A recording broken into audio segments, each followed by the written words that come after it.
Summary of Lamb to the Slaughter by Roald Dahl. At the beginning of the story, Mary Maloney waits for her detective husband Patrick to come home from work. She is 6 months pregnant and very happy in her marriage. As she sews, she keeps a close eye on the time. She is ready to hang up Patrick's coat, make him a drink, and sit quietly with him while he rests when he gets there. Mary is home alone all day, so this after-work routine is something she looks forward to.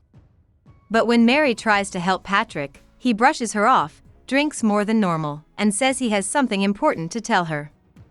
Patrick tells Mary that he is going while she looks at him with worry. Even though the storyteller doesn't say much, it's clear that Patrick still plans to take care of her financially, but that they are no longer married. Mary can't believe what just happened, so she chooses to act like nothing happened and gets a frozen leg of lamb from the cellar to make them dinner.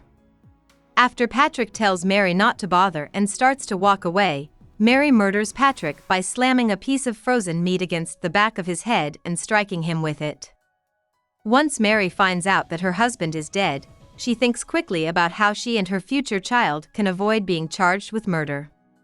She puts the meat in the oven, and while it's cooking, she practices her face and voice.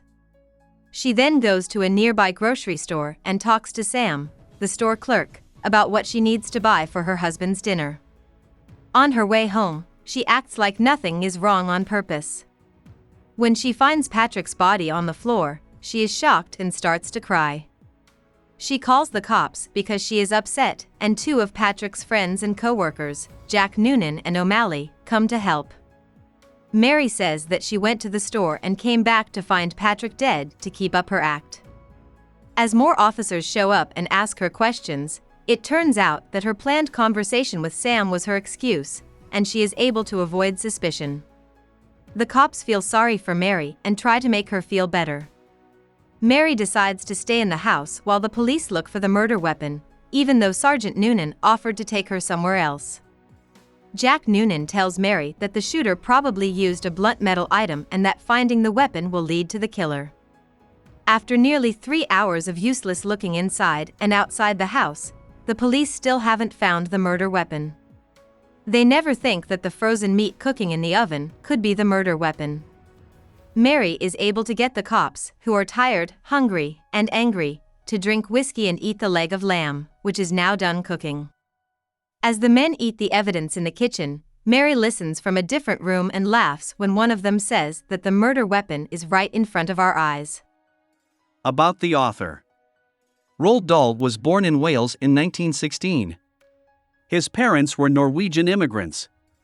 Dahl's father and older sister both died of illness when he was young. This left his mother to raise him and his other 2 sisters. In Wales and, later, England, where he grew up, he went to school. He saw how violently nasty other students and adults could be. This is a theme that shows up in his works like Matilda and Witches. While he was in school in Derbyshire, England, he and some of his classmates were sometimes asked to taste test sweets for Cadbury.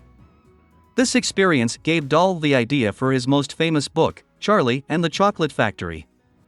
After he ended school, Dahl worked for the Shell Company and traveled to Newfoundland and then through East Africa. Dahl is best known now as a writer for children, but he was also a fighter pilot for Britain in World War II. He served in the Royal Air Force from 1939 until 1941, when he was taken out of service because of illness. The next year, Dahl moved to Washington, D.C., to work as an assistant air attaché.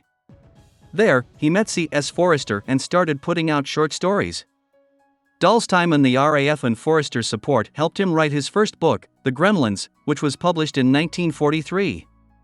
After the war, Dahl married an American actor named Patricia Neal. They had 5 children together. Olivia, his oldest child, died of measles in 1962, and in 1965, his wife Patricia suffered from multiple brain tumors that ruptured. Neal and Dahl got a divorce after almost 20 years of marriage, and Dahl remarried Felicity Crossland in 1983. Roald Dahl died on November 23, 1990, at the age of 74. He had written 19 books, 13 collections of short stories, and several autobiographies and plays. Hope we summarized it fully and you liked it. Please hit the like button and subscribe to our channel so that we are motivated to create more videos.